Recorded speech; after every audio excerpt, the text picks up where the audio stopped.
MBC 뉴스 김현국입니다.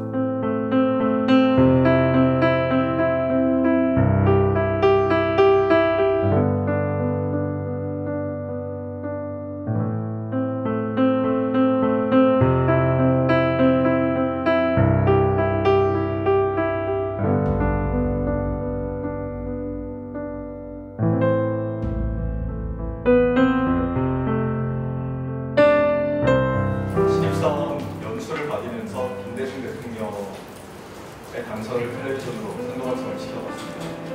한국의 언론 지형이 바뀌고 공영방송이 제 역할을 하기 시작하던 그 시점에 저는 기자 생활을 시작합니다. 언론 자유라는 말을 떠올려 본 적이 없습니다. 아마 이런 일이 있었을지 모르겠습니다. 저의 상상입니다만 보도본부장이나 사장이 보도국장에게 이 기사 좀 빼야 이거 안 되겠는데? 물론 한두 번 요즘 애들이 말을 듣나요? 핑계됩니다. 노조 핑계되는 거죠. 저희도 핑계됩니다. 이게 반복되면 보도국장은 아마 이렇게 할 수 있었을 겁니다. 당신 인사권을 가지고 있으니까 나 자르십시오. 근데 프로그램에 간섭하지 마십시오.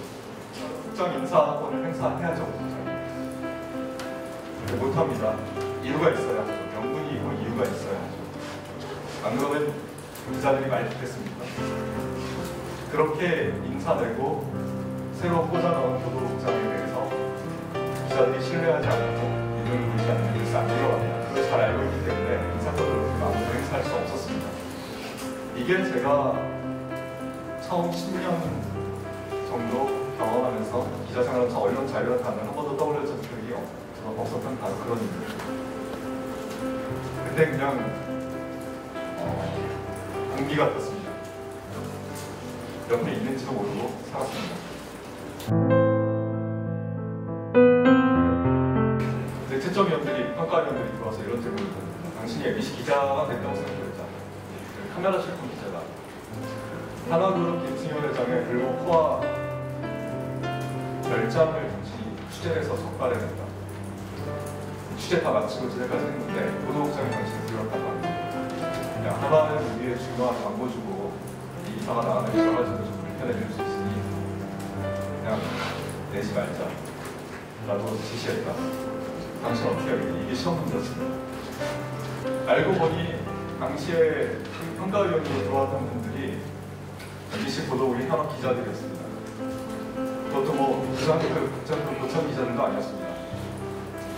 약 4년 차에서 10년 차의 젊은 기자들이 평가위원으로 들어왔습니다.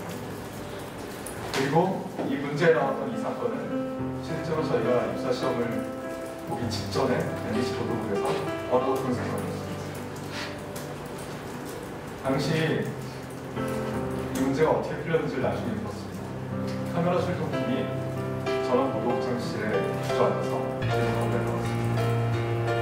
그리고 일주일째 되지 않아서 방송을 나갔습니다. 네, 오늘 카메라 출동은 어느 재벌그룹 회장의 개인저택공사 현장을 고발합니다. 여기가 뭐 짓는데요? 집 짓는데 왜 알만토도 물어봤다 이거. 김승현 회장 집입니까? 더 잘하네. 이 구덩이의 넓이만 봐도 앞으로 들어서게 될 집의 규모를 미루어 짐작할 수 있습니다.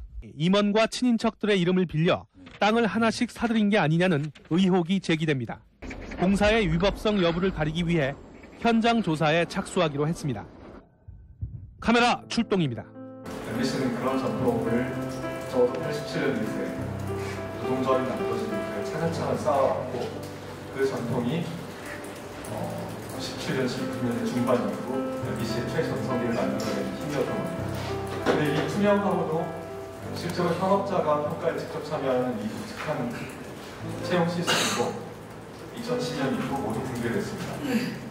신입사원 채용 자체를 안 합니다. 그 이유는 파업에 참여했던 기자들을 쫓아내기 때문입니다. 그리고 그 쫓아낸 인력을 대체하기 위해서 4.3 검증도 하고 지역 검증도 한 경력 기자들을 임원들과 인사부의 극소수 몇몇만이 알고 있는 과정을 통해서 채우겠습니다. 그렇게 뽑힌 인력이 보도에만 80명이 넘습니다. 지난 몇 년간의 경험을 통해서 우리가 배운 게 있다면 민주주의와 언론 자유가 항상 같이 간다는 겁니다. 어느 것이 먼저인지는 잘 모르겠으나 민주주의가 무너지면 언론 자유가 무너지고 그리고 언론 자유가 무너지면 민주주의를 지켜낼 수 없다는 걸 우리 사회가 배웠다고 생각합니다.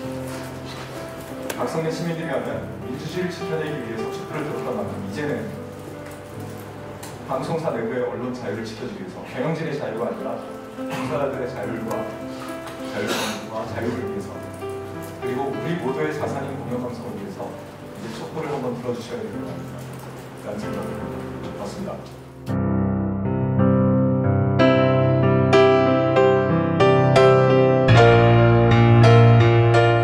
여대생 머리를 짓밟는 군화와 직사 물대포에서 공권력의 정당한 집행은 읽을 수 없었습니다. 경찰 순회의 다급함과 피곤한 전경의 화풀이만 보였습니다. 이렇게 많은 열성 시민이 주말 새벽부터 밤까지 왜 그랬을까요? 만약에 배우가 있었다면 이런 시민을 동원할 순 없었을 겁니다. 정부와 경찰이 아직도 디지털 시대와 시민 분노를 이해하지 못하고 7080식으로 대처했습니다. 월요일 뉴스데스크 마칩니다. 여러분 고맙습니다.